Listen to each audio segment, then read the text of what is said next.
Hello and welcome to another video. So today we're checking out a rotation forest deck. We're right around the corner for the next expansion, so this is just kind of a fill-in time video at the moment. Same with the next one that I'm going to do, since these have to be prepped in advance, since I've got an extremely busy couple of weeks right before the expansion upcoming, and I think we're about 10 days out when I'm making this video, so I've got not a lot of time, not a lot of free time that I can do Shadowverse stuff.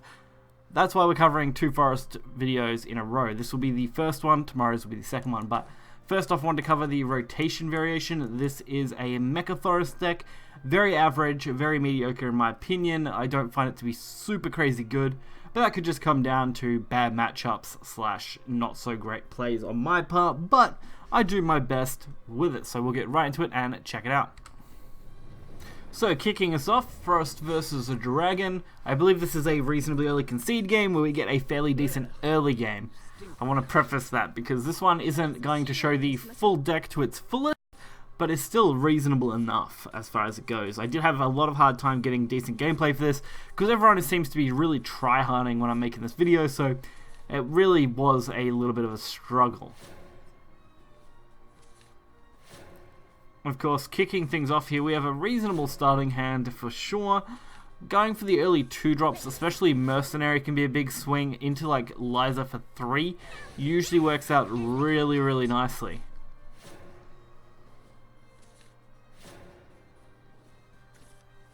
And as you can see, of course, Liza, because it's just a good card, guarantees the Bagworm, I believe, every single time, which means you can pretty much combo that with any of the other mech cards that you possibly get.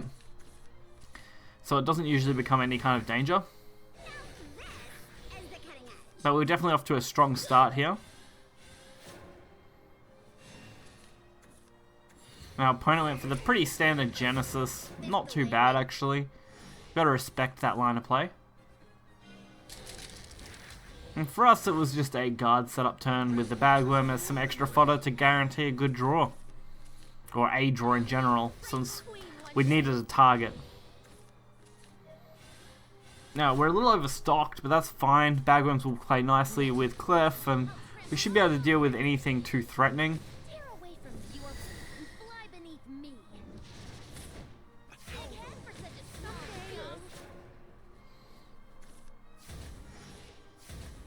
So we lost 2 cards, a little disappointed. Luckily, Queen's Blade is enough to really steady the board out. As I said, I believe it was reasonably early concede. I think it's not long after here, from memory. Could be wrong though, that's always a possibility. I could have grabbed a replay that I'm thinking of that might have been a different one. Don't think so though. Not a bad start. We do have to deal with the 7-3 now. Getting past this is really the pain in the ass one, really, overall. It's not really like what I like to deal with. Luckily, the Robotic Bagworm's giving us the free Clef, at least gives us a good out here.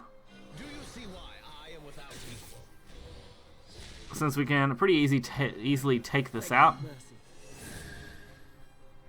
I could have used the Iron Bow, that probably would have actually been better, honestly. If I had have played that instead to get it. And then sent that extra damage to the face, but while not perfect, it still was a pretty good play. And there it is, the end concede. Obviously, we were going to get at least 5 damage here, plus the extra from the Prime, so it would have been a good 7, no problem.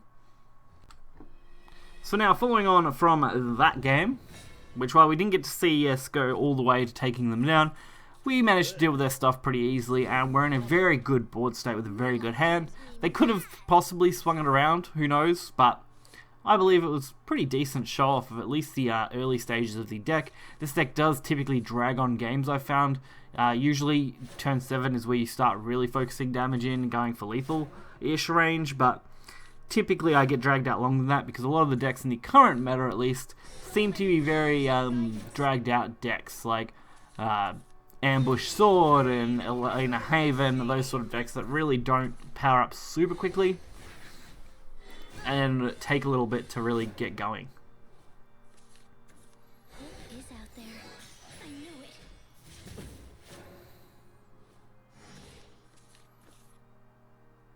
So not a bad start. I decided to go with the Irate Beast to remove the 3-3 so I don't have to waste the 2-3 here. It's the only reason I went for that design of play. Of course, I ended up using an Angelic Smite on it, which is a bit of a disappointment, but other than that, it was overall a good play. Now we're going to get a very nice chance to use the Mecha Claw Elf with the bounce. We end up getting another robotic bagworm, so that's actually really positive. We're looking at a very good next turn if we need it.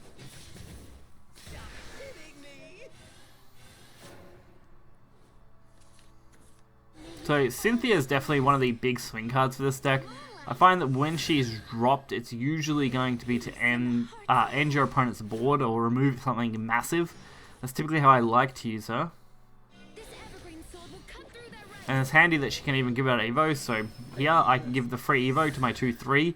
Not use the Evo yet, of course, because I do want to remove Elena, but it definitely saves us some issues and time. And we have Okami in hand, so we're looking at a basically already game over. Making that a very quick and easy game. But they don't always go quite that easily.